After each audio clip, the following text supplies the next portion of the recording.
The voicemail didn't sound like a goodbye. It sounded like someone trying very hard not to scream.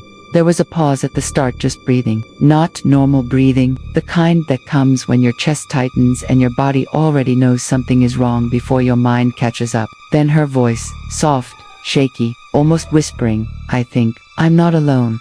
The message cut off right there. No struggle, no crash, no final words.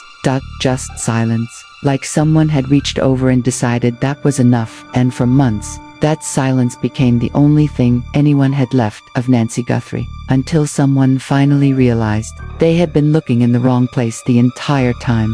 Nancy wasn't the kind of person who disappeared. That's what everyone said at first. She was predictable, in the best way, routine-driven, careful. The type of person who double-checks door locks and texts her friends when she gets home safe. She worked a quiet administrative job, lived alone, and kept a small circle of people she trusted deeply. There was nothing chaotic about her life, nothing reckless, and definitely nothing that suggested she would just vanish. But the last few days before she disappeared had something slightly off about them. Nothing dramatic, just small changes. She missed a regular lunch with her coworker. She stopped answering texts as quickly as she used to. And then there was that one message she sent to her sister. "Have you ever felt like someone is watching you, but you can't prove it?" It sounded like paranoia at first, something you laugh off. But after she was gone, it didn't feel like a joke anymore. The last confirmed sighting came from a grainy piece of CCTV footage. Nancy was walking toward her apartment building, keys already in her hand. It looked completely normal, until it didn't. About halfway to the entrance, she slowed down. Not stopped, just slowed. Her shoulders stiffened slightly, like she had heard something behind her but didn't want to turn around. Then she reached the door, fumbled the key for a split second longer than usual, and disappeared inside. What made investigators uneasy wasn't what they saw, it was what they didn't know. One followed her into the frame. No obvious threat, no shadowy figure lurking nearby, just Nancy, reacting to something invisible. And that was the last time anyone saw her, inside her apartment. Everything looked untouched, no signs of struggle, no broken furniture, no forced entry. Her bag was still there. Her phone was missing, but that wasn't unusual if she had left with it. What was strange was the voicemail, the one she had sent, but never to anyone. It had been saved as a draft. That meant she hadn't actually sent it. Someone found it later, buried in her phone's system data, which raised a terrifying question. If Nancy recorded that message, why didn't she send it? Or worse, who stopped her? The investigation started wide. Neighbors, co-workers, delivery drivers, anyone who might have crossed paths with her. And for a while, it went nowhere. People described Nancy the same way. Kind, quiet, cautious, no enemies, no recent conflicts, no ex-partners causing trouble. It was like trying to find a motive in a life that didn't have any obvious cracks. Even her online activity was clean, no suspicious messages, no strange contacts. Except for one thing, there was a repeated login attempt on her email from an unknown device.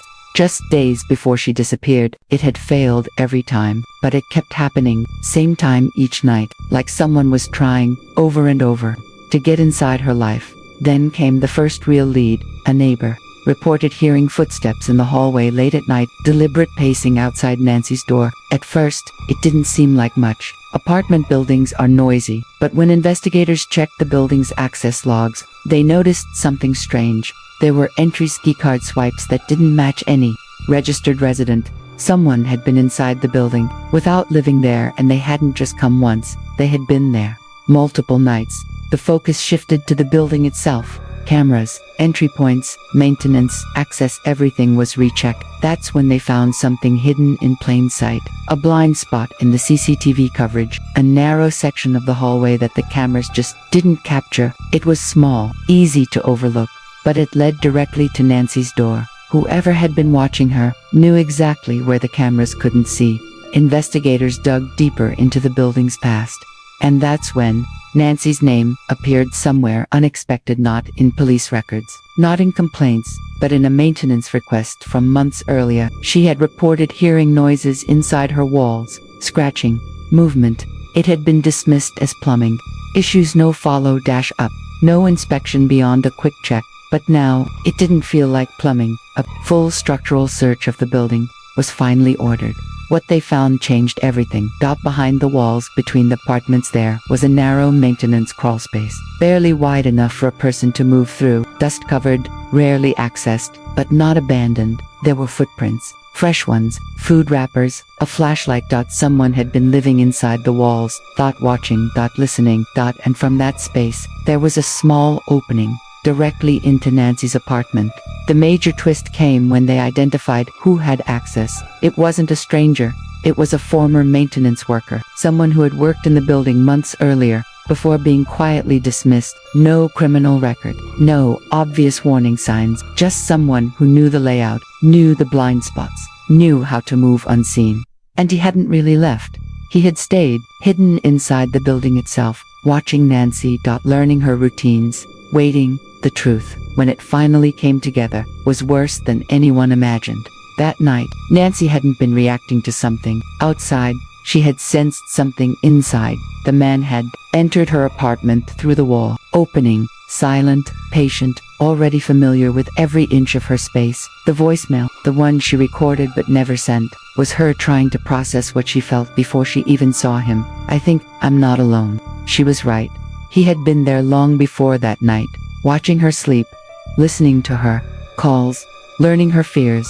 And when he finally stepped out of the walls, there was nowhere for her to run. For months, everyone searched the streets. They checked roads, forests, abandoned buildings. They looked everywhere, except the place she had been the entire time. Because the truth was too close, too quiet, too impossible to imagine. Nancy Guthrie wasn't taken from her home. She was never alone in it.